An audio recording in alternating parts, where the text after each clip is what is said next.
Bonjour à tous, nous sommes ravis de vous retrouver aujourd'hui. On espère que le grand monsieur avec les cheveux blancs et la tenue rouge est bien passé chez vous cette nuit, que vous avez été gâtés et que vous allez bien. Alors aujourd'hui, pour l'éco-geste du jour, on va s'intéresser au recyclage de nos sapins. En France, 6 millions de sapins sont vendus chaque année, dont 1 million de sapins artificiels, dont l'immense majorité est produite et transportée depuis la Chine. Alors il y a quelques années, une étude a été réalisée afin de démontrer l'impact écologique de ces sapins artificiels. Il se trouve que pour rentabiliser écologiquement un sapin artificiel, il faudrait 20 ans, et on sait qu'en moyenne, en France, nos sapins artificiels sont remplacés au bout de 6 ans. Donc, on rentabilise pas franchement le bilan carbone, vous l'avez compris.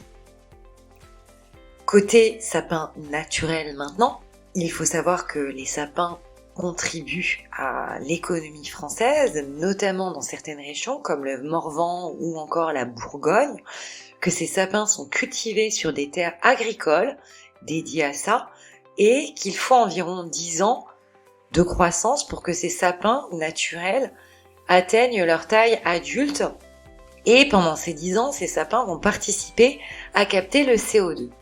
Alors si on veut adopter des sapins naturels plus écologiques, on peut choisir des sapins labellisés, comme par exemple le label Fleur de France, qui garantit une production française utilisant des techniques respectueuses de l'environnement et privilégiant une démarche éco-responsable.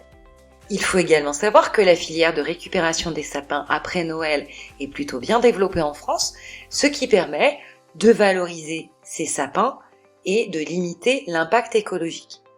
Et si vous avez opté pour un sapin naturel en pot, vous pourrez bien sûr le replanter dans votre jardin. Sachez toutefois que vous pourrez le faire un certain nombre d'années, mais qu'un sapin peut atteindre jusqu'à 30 mètres et peut avoir des racines assez imposantes une fois à l'âge adulte.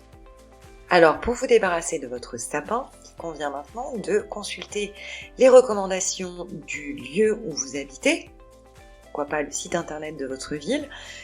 La plupart des villes à présent les collectent afin d'en faire du compost qui va servir à venir alimenter les espaces verts. Pour l'emballage, si vous devez emballer votre sapin avant de le déposer, pensez à privilégier un sac à sapin biodégradable et compostable. Et puis si vous vivez plutôt côté campagne, sachez que certaines fermes ou encore des parcs animaliers récupèrent les sapins de Noël afin de nourrir les chèvres, pour qui c'est un puissant vermifuge naturel. Voilà pour l'éco-geste du jour, nous vous souhaitons une très belle journée, un joyeux Noël bien évidemment, et nous vous retrouvons demain pour un nouvel éco-geste.